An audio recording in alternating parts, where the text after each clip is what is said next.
અને ભિક્ષાટન કરવાની માટે નગરમાં ગયા સત્તાનંદ નામના બ્રાહ્મણ. ભગવાને પોતાની માયા મૂકી, કારણ કે બ્રાહ્મણોનો સંકલ્પ સરસ હતો. રોજની ભિક્ષા લેવા જતા ને એના કરતા 7 ગણું દ્રવ્ય ભગવાન એને વધારે મળ્યું. 7 ગણું દ્રવ્ય વધારે મળ્યું એટલે ભગવાનનો ઉપકાર માની અને સત્તાનંદ નામના બ્રાહ્મણ તો સીધા બજારમાં ગયા. પૂજાની બધી સામગ્રી લીધી. પોતાના ઈષ્ટ મિત્ર ભાઈ ભાંડુઓને નિમંત્રણ દીધું. એક બ્રાહ્મણને તૈયાર કર્યા અને સાયંકાળના વખતે સત્યનારાયણ ભગવાનની સૌ પ્રથમ અને પહેલી જ કથા યા સત્તાનંદ નામના બ્રાહ્મણે કરી અને ભગવાનના કૃપા વડે કરી. અને સત્તાનંદ નામના બ્રાહ્મણ છે એકદમ ધનવાન અને પુત્રવાન બન્યા અને એ લોકની અંદર સર્વ પ્રકારનું સુખ ભોગવી અને છેલ્લે વૈકુંઠની પ્રાપ્તિ કરનારા થયા હતા. એટલે બધા ઋષિમુનિઓને સુત પુરાણિક મુનિ આવી રીતે સત્તાનંદ નામના બ્રાહ્મણની કથા સંભળાવે છે.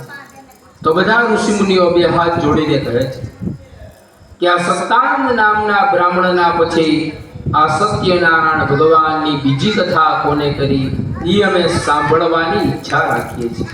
તો શ્રી સૂત ઉવાચો, સુત પુરાણિક મુનિ આગળની કથા સંભળાવે છે. એક દિવસ સત્તાનંદ નામના બ્રાહ્મણ હતા. પોતાના વૈભવ પ્રમાણે સત્યનારાયણ ભગવાનની કથા કરતા હતા. અને એ સમયે ભીલ જાતિનો કઠિયારો જે લાકડા વેચીને પોતાનું ગુજરાન ચલાવતો હતો. કઠિયારાને એક દિવસ બહુ ભૂખ લાગી. જંગલમાંથી લાકડા કાપીને આવ્યો તો બહુ રાતે મોડું થઈ ગયું. વિચાર કરે, બહુ ભૂખ લાગી, કઈ ઘરે જાઉં, કઈ રસોઈ બનાવું, કઈ જમું, આજ કોકની ઘરે જમી લઉં. જોયું તો બધાની ડેલી બંધ હતી, કેમ કે મોડી રાત થઈ ગઈ. પરંતુ એક આ સત્તાનંદ નામના બ્રાહ્મણની એક જ ડેલી ખુલી. ડેલીની અંદર પ્રવેશ કર્યો, લાકડાનો ભારો ડેલીની બહાર મૂક્યો. ડેલીની અંદર પ્રવેશ કર્યો તો સત્યનારાયણ ભગવાનની કથા ચાલુ હતી. તમે તો આટલી બધી સંપત્તિના માલિક છો, તમારી પાસે બધી સુખ સમૃદ્ધિ છે, છતાં પણ તમે આ શું કરો છો? તો સત્તાનંદ નામના બ્રાહ્મણ કહે, કઠિયારા, મારી પરિસ્થિતિ તારા કરતા પણ નબળી હતી. આ તો હું અતુલ તેજસ્વી એવા સત્યનારાયણ ભગવાનની કથા કરું છું. અને ભગવાનની કૃપા વડે કરી હું આટલી સુખ સમૃદ્ધિનો માલિક બન્યો. તો કઠિયારો કે, મને પણ આ વ્રતની વિધિ કહો ને. નક્કી તમારા કહેવા પ્રમાણે હું ભગવાનની કથા કરીશ. કઠિયારે તો બધી વ્રતની વિધિ જાણી લીધી બ્રાહ્મણની પાસે. બ્રાહ્મણની ઘેરે છેલ્લે સંકલ્પ કર્યો કે આજે હું લાકડા વેચવા જઈશ ને, જે પણ કાંઈ મને દ્રવ્ય મળશે ને, દ્રવ્યથી ભગવાન હું પણ તમારી કથા કરીશ. એવું કીધું. ભગવાને પોતે પ્રાગટ્ય કર્યું અને રંગનાથ ભગવાનની સેવા કરતા કરતા આ દશરથ રાજા એ પણ છેલ્લે મોક્ષને પામ્યા. અને ત્રીજો અને ચોથો 2 અધ્યાયની અંદર આવેલો સાધુ નામનો વાણિયો હતો. એ સાધુ નામનો વાણિયો બીજા જન્મની અંદર શું બન્યો કે બીજા જન્મની અંદર મયુરધ્વજ નામના રાજા બન્યા.